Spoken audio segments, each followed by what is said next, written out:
네, 가스페 프로젝트 신약 두 번째 주제로 넘어왔습니다. 오늘부터 이제 13시간에 걸쳐서 비유와 기적이라는 주제로 신약 성경을 배우도록 하겠는데요. 오늘 첫 시간에 배울 주제는 씨 뿌리는 비유에 담긴 복음이 되겠습니다.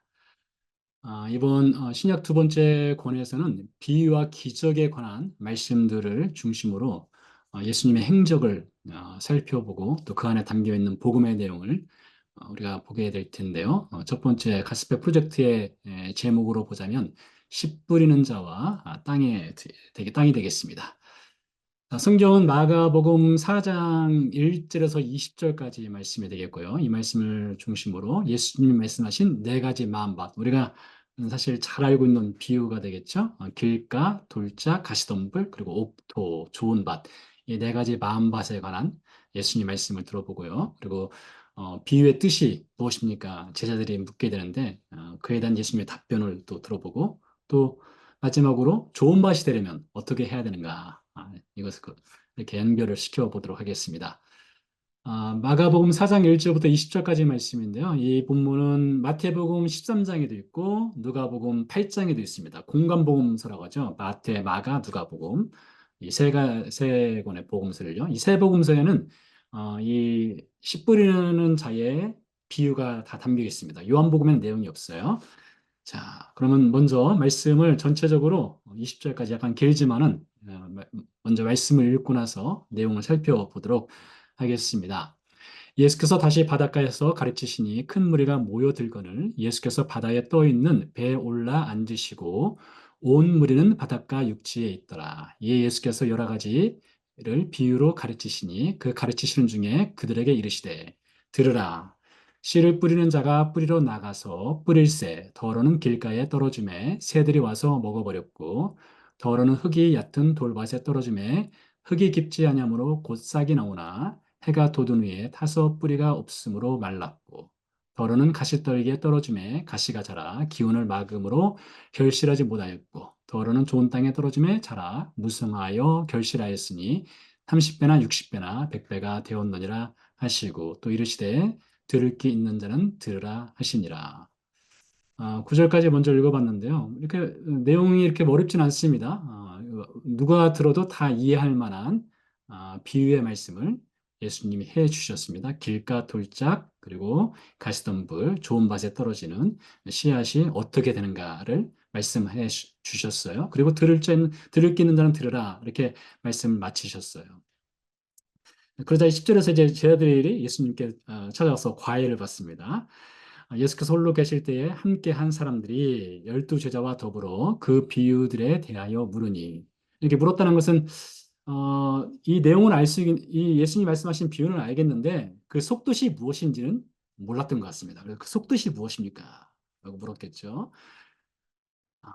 11절 이르시되 하나님 나라의 비밀을 너희에게는 주었으나 외인에게는 모든 것을 비유로 하나니 이는 그들로 보기는 보아도 알지 못하며 듣기는 들어도 깨닫지 못하게 하여 돌이켜 죄사함을 얻지 못하게 하려 함이라 하시고 상당히 까다로운 말씀인데요. 네, 매우 어려운 난해한 말씀을 예수님 해 주셨습니다. 어떤 사람들은 듣고 깨닫는 사람이 있고 어떤 사람은 아예 들어도 깨닫지 못하게 하는 사람이 있다. 라고 말씀하셨어요. 13절 이르시되 너희가 이 비유를 알지 못할진대 어떻게 모든 비유를 알겠느냐. 자, 이어서 예수님이 이제 비유에 대한 이제 설명을 해주십니다. 뜻풀이를 해주시는 거죠. 뿌리는 자는 말씀을 뿌리는 것이라. 말씀이 길가에 뿌려졌다는 것은 이들을 가리킴이니 곧 말씀을 들었을 때에 사탄이 즉시 와서 그들에게 뿌려진 말씀을 빼앗는 것이요. 또 이와 같이 돌밭에 뿌려졌다는 것은 이들을 가리킴이니 곧 말씀을 들을 때에 즉시 기쁨으로 받으나 그 속에 뿌리가 없어 잠깐 견디다가 말씀으로 인하여 환난이나 박해가 일어나는 때에는 곧 넘어지는 자요. 또 어떤 이는 가시떨기에 뿌려진 자니 이들은 말씀을 듣기는 하되 세상의 염려와 재물의 유혹과 기타 욕심이 들어와 말씀을 막아 결실하지 못하게 되는 자요. 좋은 땅에 뿌려졌다는 것은 곧 말씀을 듣고 받아 30배나 60배나 100배의 결실을 하는 자니라. 자, 그래서 먼저 예수님께서 씨 뿌리는 자가 땅에 씨를 뿌리고 그 씨가 길가에 떨어지고 돌밭에 떨어지고 가시덤불에 떨어지고 좋은 밭에 떨어지고 그에 따라서 어떤 결과를 맞이하는지 말씀하시고 제자들이 와서 그 속 뜻이 무엇입니까? 라고 묻자 예수님이 이제 그 속 뜻풀이까지 해 주시는 것을 함께 읽어보았습니다. 자, 예수님이 말씀하신 네 가지 마음의 밭에 대해서 먼저 보도록 하지요.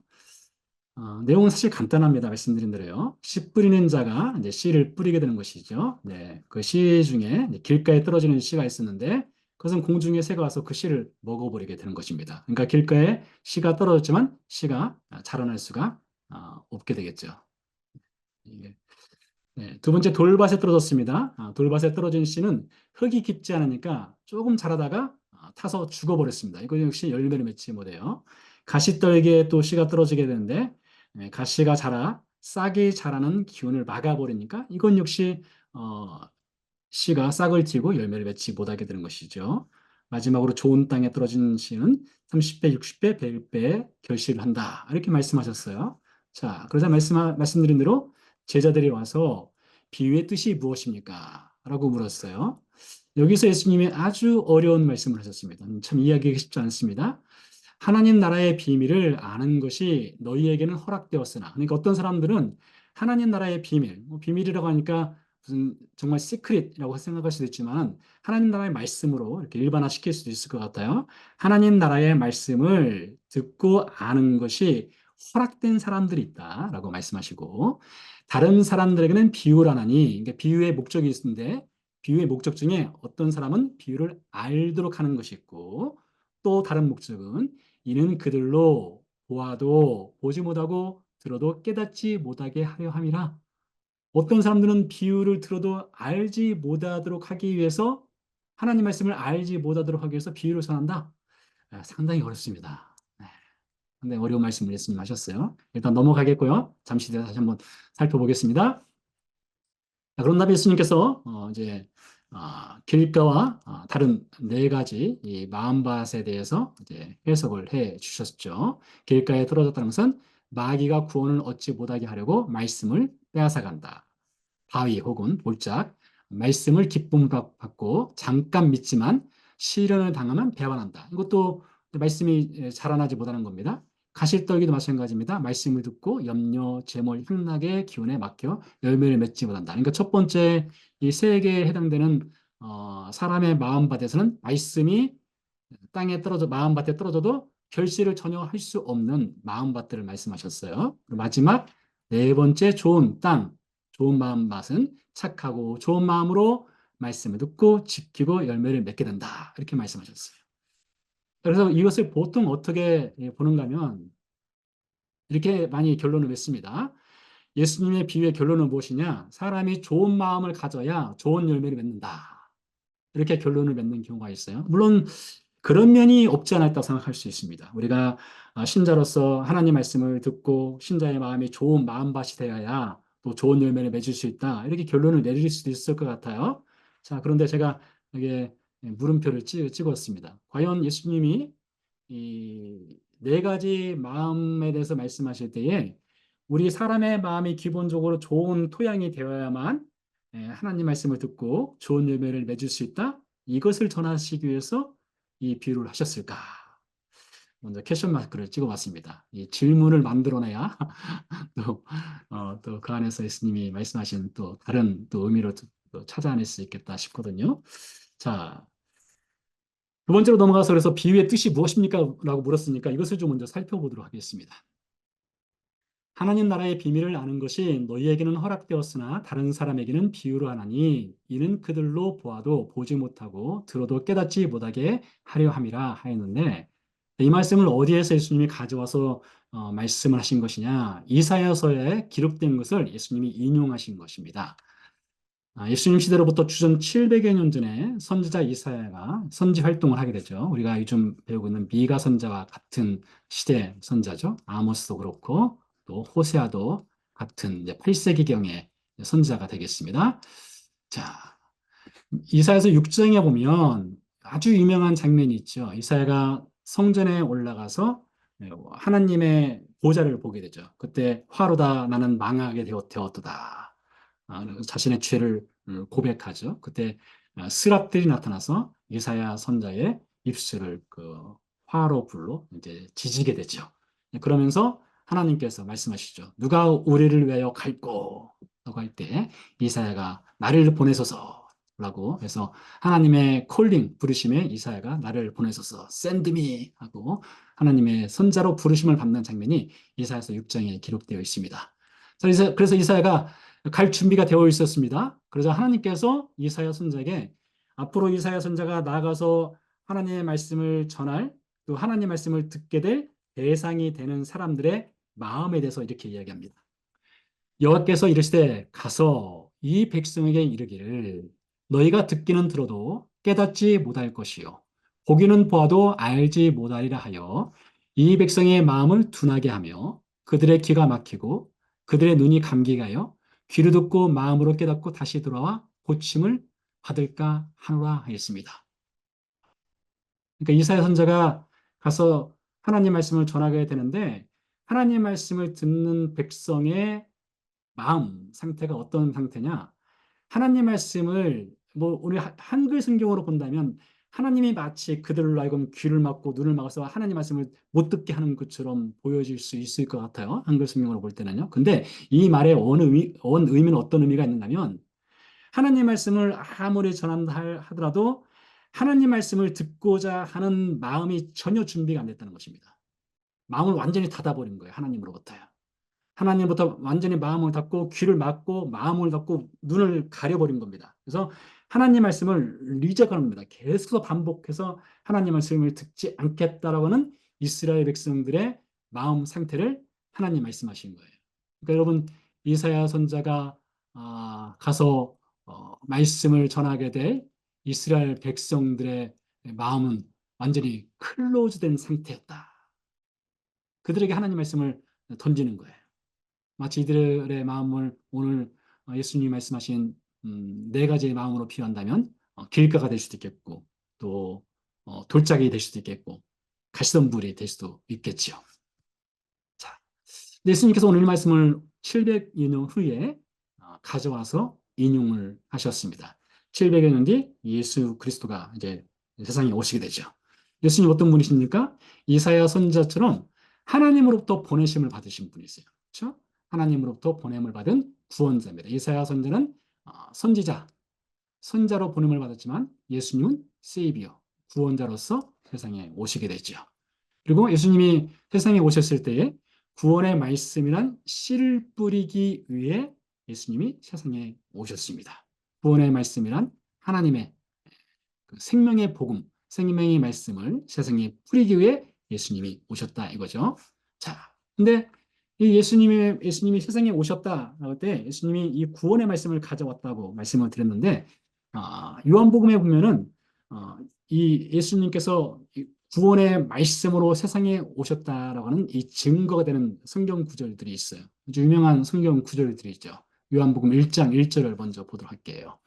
태초에 말씀이 계시니라 이 말씀이 하나님과 함께 계셨으니 이 말씀은 곧 하나님이시니라. 말씀과 하나님이 등치되는 겁니다. 같은 동격이에요.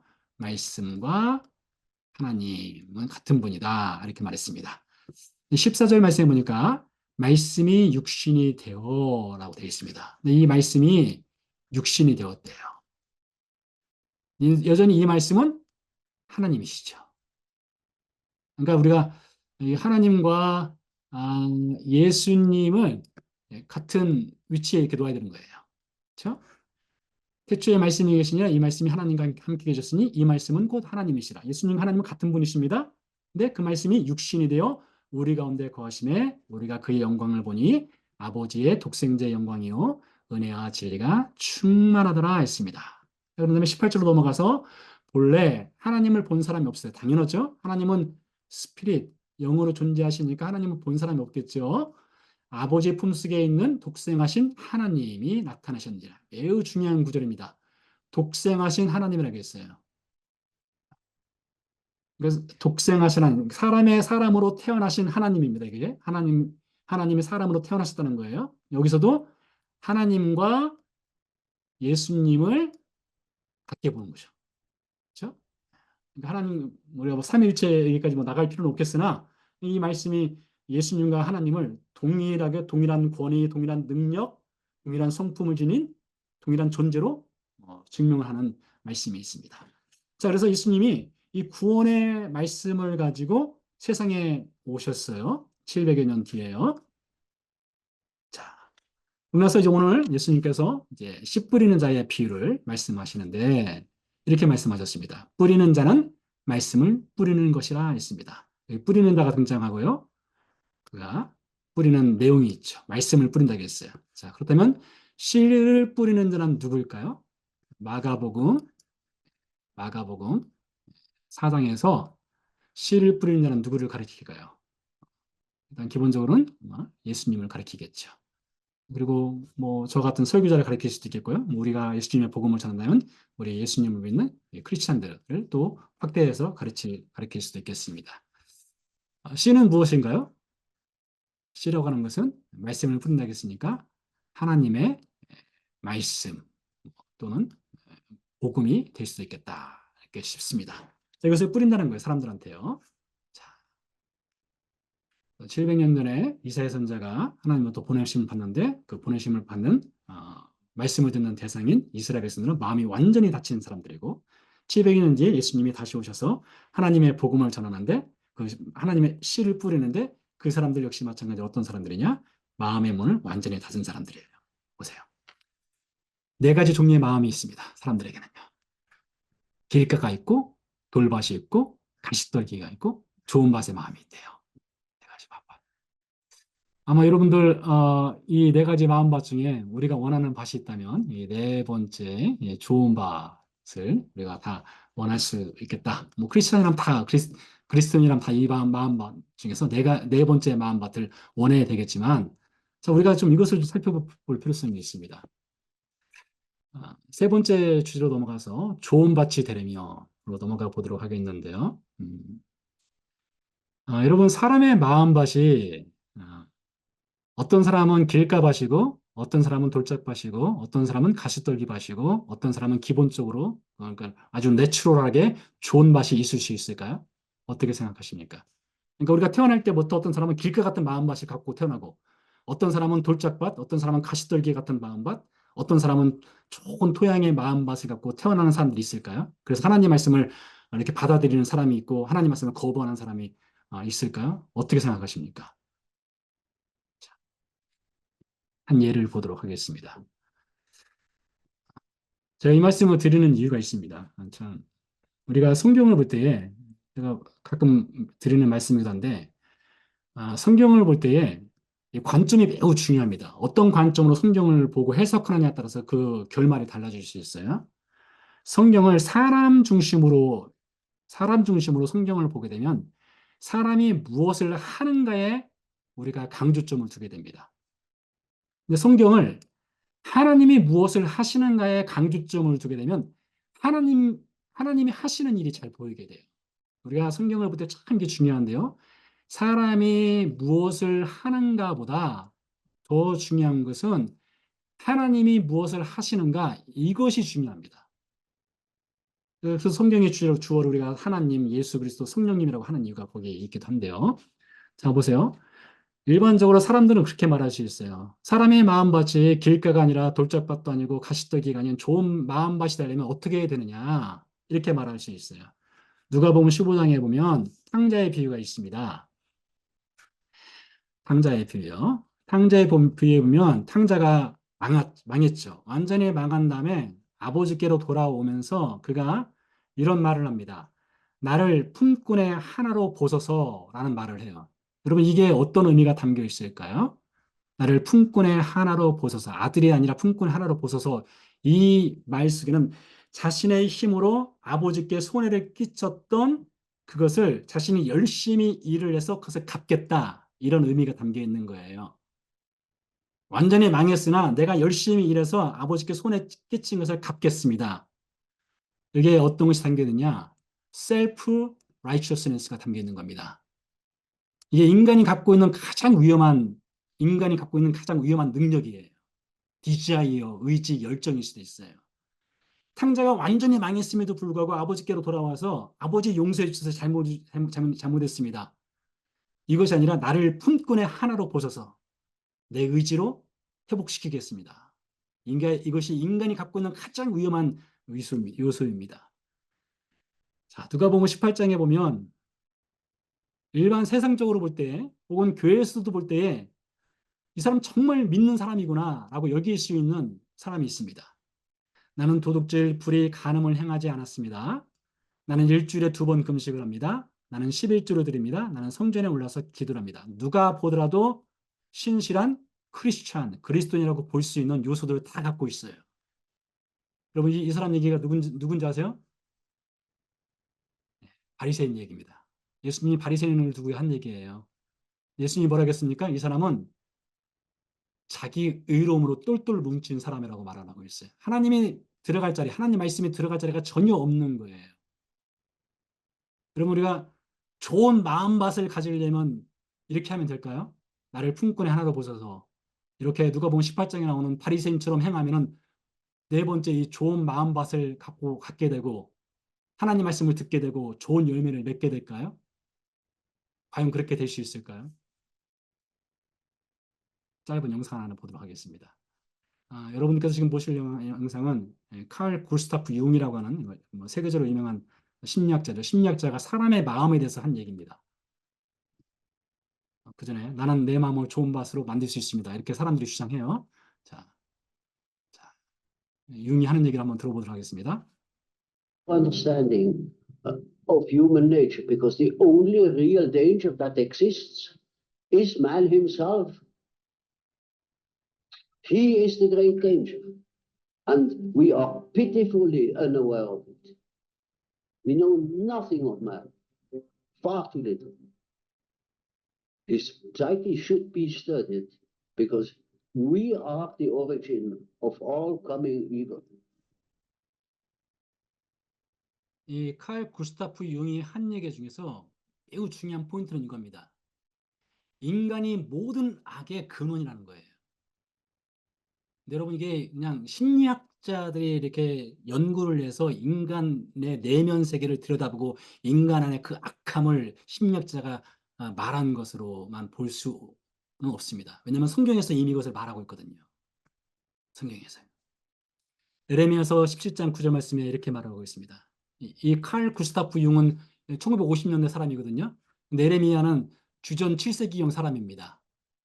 근데 주전 7세기경에 이미 사람의 마음이 어떤 마음인가 에 대해서 이렇게 말하고 있습니다. 만물보다 거짓되고 심히 부패한 것은 뭐라고 했을까요? 마음이라겠습니다. 마음. 하트. 이 거짓되고 심히 부패했다는 말에 그 히브리어 원어를 보면 이렇게 번역을 다시 할 수 있어요. 모든 만물 중에 사람의 마음처럼 굳고 치유가 불가능한 것은 없대요. 이게 사람의 마음 상태라는 거예요.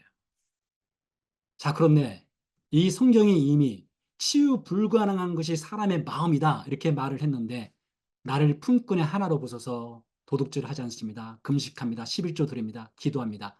나는 내 마음밭을 좋은 밭으로 만들 수 있습니다. 이렇게 우리가 자기 열심과 자기 의로움으로 열심을 내서 좋은 마음밭을 만들어 가려 한다면 이 네 번째 마음밭이 될 수 있냐 이거죠. 과연 그럴 수 있을까요? 사람 스스로 좋은 마음밭을 만들어 갈 수 있을까요?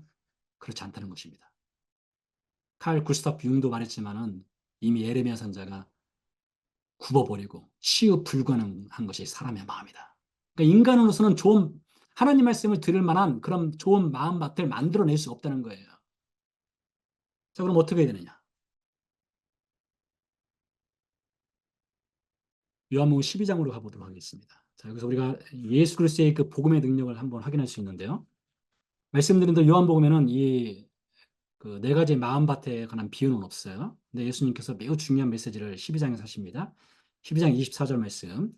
내가 진실로 진실로 너희에게 이르노니 한 알의 밀이 땅에 떨어져 죽지 아니하면 한 알 그대로 있고 죽으면 많은 열매를 맺느니라 라고 말씀하셨어요. 예수님이 한 알의 밀이 되신 것이죠. 이것은 예수님을 가리키는 것이고 예수님이 죽으면 많은 열매를 맺는다고 했어요. 자, 여러분, 땅이 좋아서 땅이 열매를 맺느냐? 물론, 뭐 세상적인, 우리가 일반적인 시각에서는 그렇게 볼 수는 있어요. 그런데 성경은 이렇게 말을 하고 있습니다. 일반적으로야 뭐 되게 당연한 것이겠지만, 땅이 좋아야 열매를 맺는 건 당연하겠지만은, 성경은 사람의 휴먼 하트에 대해서 이미 완전히 썩어서 부패해서 무엇도 생산해낼 수 없는 치유 불가능한 존재라고 하는 것이 사람의 마음이라고 하는 것이 기본값입니다. 이것이. 그래서 무엇이 필요하느냐? 하나의 미리 대신 예수 그리스도가 반드시 필요한 거예요. 죽은 생명을 살릴 수 있는 말씀으로 오신 예수님이 반드시 필요합니다. 말씀으로 오신 예수님이 죽음이 생명을 창조할 수 있어요. 여러분, 미리 죽어야만 열매를 맺을 수 있다. 예수님 말씀하셨지 않습니까? 그런 것처럼 예수님의 십자가 죽음을 통해서 우리 안에 완전히 죽어 있는 마음밭이 생명으로 새롭게 창조가 되는 거예요. 여러분이 제가 지금 드리는 말씀을 이해했으면 좋겠습니다. 만약에 이해 못한다면 제가 잘못 가르치기 때문에 그런 것이고요. 여러분, 땅은요 스스로 좋은 땅이 절대 될 수 없습니다. 여러분, 이 세상에 어떤 땅 스스로가 좋은 땅이 될 수 있겠습니까? 어떤 길가나 돌짝밭이나 가시떨기 같은 것이 어느 날 갑자기 좋은 밭으로 스스로 변화될 수 있겠습니까? 그런 일은 있을 수 없습니다. 그런 일이 있을 수 없어요.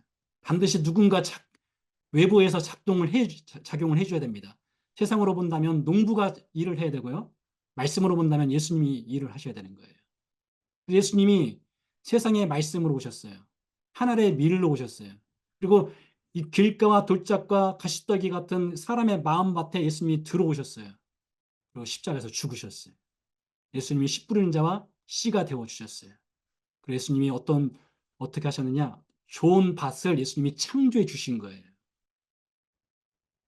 좋은 밭은 사람이 만드는 것이 아닙니다. 그래서 사람이 만들 수 있는 것이 아니라 예수 그리스도의 십자가 죽음과 예수 그리스도의 말씀이 좋은 밭을 만들어내는 것입니다.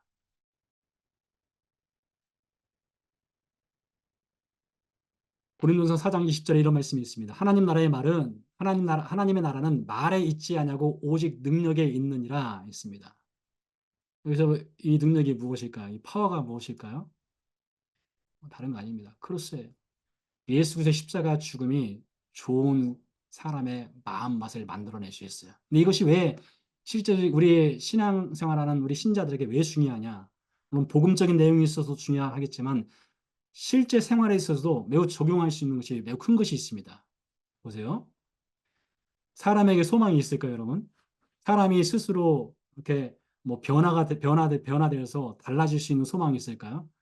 우리가 흔히 그런 말 하지 않습니까? 사람 안 변해. 그런 말 하지 않습니까? 그게 사실 맞는 것 같아요. 사람 정말 잘 안 변합니다. 사람 바뀌지 않습니다. 그래서 우리가 사람에게 어떤 소망을 두었다가 실망하는 경우가 얼마나 많습니까? 자신 스스로에게도 실망하기도 하고요. 여러분, 사람에게 소망이 있는가라고 할 때 아마 소망 두기 쉽지 않을 겁니다. 그런데요, 사람에겐 소망이 없는데 예수 그리스도의 말씀에는 소망이 있어요. 예수 그리스도의 말씀이 우리를 변화시킬 수 있어요. 우리를 달라지게 할 수 있고 우리에게 좋은 밭을 창조할 수 있어요. 그래서 사람에게는 소망이 없는데 그 사람이 예수 그리스도 안에 거하면 소망이 있어요. 예수님이 소망의 근원, 창조자가 되시기 때문에 그렇습니다. 나 자신은 나를 변화시킬 수 없고 나 자신 스스로는 좋은 밭이 될 수 없습니다. 그러나 예수 그리스도의 말씀이 내 안에 들어와서 죽게 되면 그 죽음을 통해서 내 안에 좋은 밭의 창조가 일어나요. 그 창조가 일어납니다. 내 스스로의 어떤 의로움과 의지와 능력으로 하는 것이 아니라 하나님의 말씀이 나를 그렇게 변화시키고 새로운 창조의 역사를 일으키셔요.